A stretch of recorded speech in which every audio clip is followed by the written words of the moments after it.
Trust is always difficult, and no therapist, of course, is bias-free, but trust is corroded start to finish when the therapist's aim is to change the world rather than to help an individual client. So Judy Herman, I think she intelligently talks about reclaiming agency. Agency from in a very traumatized person can be felt to exist only in the perpetrator of the violence he or she may have suffered. And that perpetrator is always, as she says, in the room. If acting out in the world helps a traumatized person, I say good. Build assertiveness, find your voice, all these kind of narratives for that. But it's so important to note that I don't have to agree with Herman's view of politics or her view of feminism to get a lot of value out of her view of treating trauma. I think that's very different from the activism that is rife in the field now. And further, all of this action that may occur out in the world clinically remains a representation of an internal process. We'll come back to this, not just an internal thing, but an internal dynamic with psychological value. So it's not primarily a political thing. The whole clinical model is built not on political premises that have to be swallowed whole. A quick step back. What are we looking at? I'm saying there can be an idea of something favorable about a certain kind of activism, but only if it's psychological and internal, carefully defined, and in very limited circumstances. Agency, in a word. The con, we'll get into more now. The unfavorable take is politics, external, social goals, other guided. So what are these cons? What is it in the values of our field that are corroded when you have political activism in this form? First, trust. I have 6. Trust is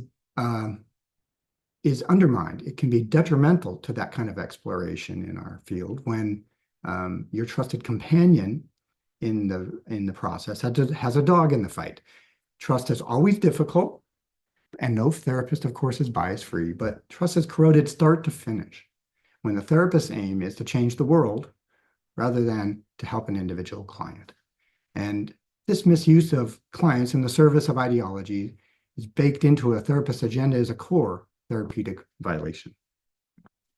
Autonomy. Meet the new boss, same as the old boss. Often clients have suffered mistreatment by, let's say, a controlling person, the old boss. An activist therapist is like a new boss, such that clients leave the frying pan for the fire.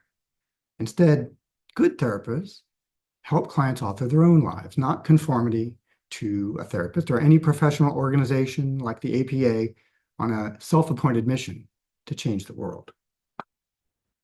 And if that's not bad enough so far, here's the poison pill. Partiality versus wholeness. Activism's partiality runs counter to a goal in all types of therapy. Wholeness. At our best, we're whole, right? As fully aware as possible, engage with all sides of ourselves, all sides of the truth, and all sides of the people in our lives. But activism is about parts. Partisan politics is purposely partial. It's advocacy for a side, not all sides and not the whole picture. Good therapy, by contrast, integrates parts into a whole. Activism undermines this goal root and branch in theory and in practice, and thus it corrodes treatment. Knowledge. Activism corrodes what? Training and research. So first of all, research. How can we do true research in the field when the politically correct results are foregone conclusions? We can't. How can clinicians in training freely explore and build skills when they're exposed only to preset frames and outcomes? They can't. Next, neutrality. Talking cures help people make sense of their lives, not to enact the agenda of the therapist or anyone else but the client, his or herself. Therapists needn't be neutral to a client's plight, nor privately to politics or current events, but neutrality to the client's internal conflicts.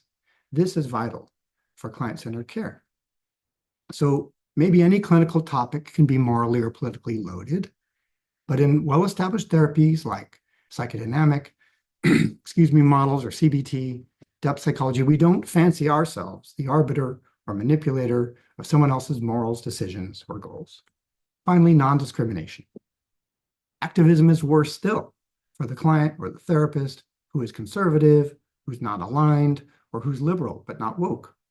The woke worldview in activism fails to address. Actually, it often quashes competing beliefs.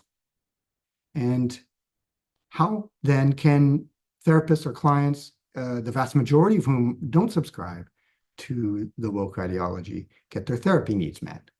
I would say in many cases, they can't.